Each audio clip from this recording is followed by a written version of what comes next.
చెడిపోయిరి, మరణించేదామాని తలపోయక.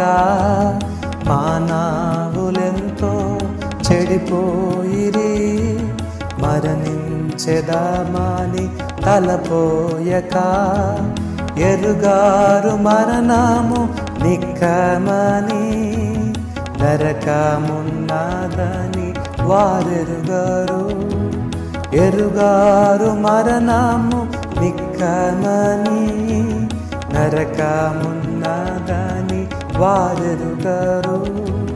చూడుము ఈ క్షణమే కల్వారిని, ప్రేమా ప్రభువు నీకై నిలుచుండెను. గొప్ప రక్షణనివ్వ శ్రీయేసుడు, సిలువలో వేలాడుచున్నాడుగా, సిలువలో వేలాడుచున్నాడుగా.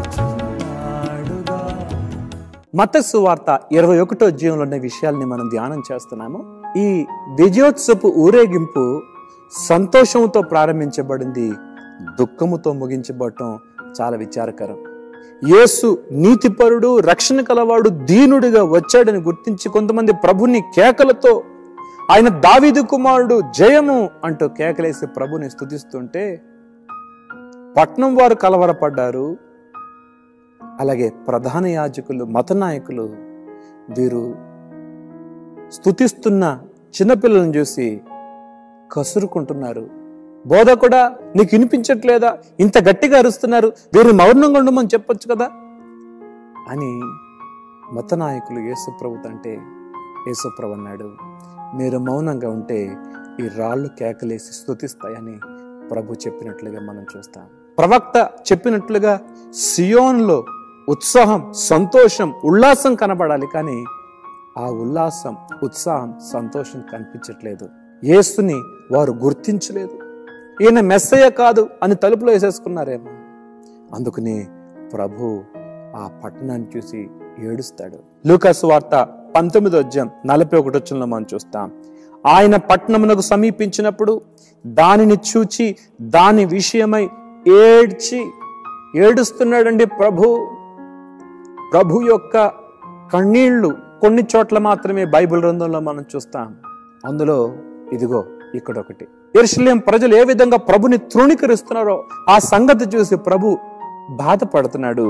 ఇక్కడ మాట చూస్తాం. ప్రభు అంటున్న మాట చూడండి, నీవు ఈ దినమందైనను సమాధాన సంబంధమైన సంగతులను తెలుసుకునే యెడల నీకెంతో మేలు, కానీ ఇప్పుడవి నీ కన్నులకు మరుగు చేయబడి ఉన్నవి. ప్రభు నిన్ను దర్శించిన కాలములో నీవు ఆయన ఎరగలేదు, నీవు కన్నులు మూయబడ్డాయి అని ప్రభు చెప్తున్నాడు. నీ వీధుల్లో నడిచాడు యేసు. నేను నీతిమంతునిగా తీర్చేవాడు, నీకు రక్షణ ఇచ్చేవాడు, తను తగ్గించుకొని నీ మార్గములో, నీ ఇంటి పక్కన నిన్ను రక్షించడానికి వచ్చాడు ప్రభు. నీవు ఆయన్ని గుర్తించలేదు. ఎంత విచారకరం. అందుకనే ప్రభు ఏడుస్తున్నాడు, కన్నీళ్లు కారుస్తున్నాడు.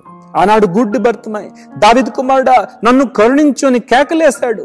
ప్రభుని దాటి వెళ్ళనివ్వలేదు.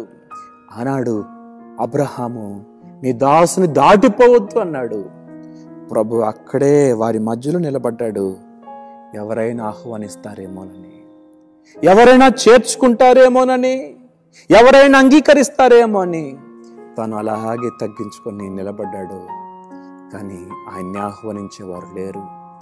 ఆయన చూస్తున్నాగానే తలుపులు వేసుకున్నారు. ఆయన నిర్లక్ష్యం చేశారు. అందుకనే ప్రభు ఏడుస్తున్నాడు. నశించిన ఇశ్రాయేలు ప్రజల యుద్ధకు వచ్చారు ప్రభు, కానీ వారు ఆయన్ని నువ్వు మాకు కాదు అని త్రోసేశారు. ఈ కాలము ప్రభువుని యుద్ధకు వస్తే నీవు ఆయన్ని అంగీకరిస్తావా, నీవు ఆయన్ని త్రోసివేస్తావా? నీ చేతిలోనే ఉంది. ప్రభుని దాటిపోనియొద్దు. బైబిల్ గ్రంథం చెప్తుంది, ఇదే రక్షణ దినం, నేడే అనుకూల సమయం. ఇంత గొప్ప రక్షణను నిర్లక్ష్యం చేస్తే ఎలా తప్పించుకుంటావు? ఈ రక్షించే రక్షకుడు నీ యొద్దకు వచ్చాడు. ఈ సువార్త నీ యొద్దకు వచ్చింది. నువ్వు దీన్ని స్వీకరిస్తే నీ ఆత్మ రక్షణ పొందుతుంది కదా, నీ ఆత్మ పవిత్రపరచబడుతుంది కదా, నీ పాపం నుంచి నువ్వు విడుదల పొందుతావు కదా. ఇంతకంటే గొప్ప భాగ్యమే ఉంది. తలలోంచి ప్రార్థన చేసుకుందాం.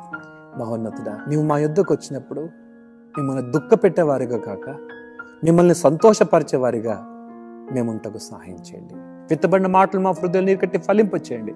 బలహీనులను బలపరచండి. కృంగిన వారిని లేవనెత్తమని యేసు నామములో అడుగుతున్నాం తండ్రి. ఆమేన్.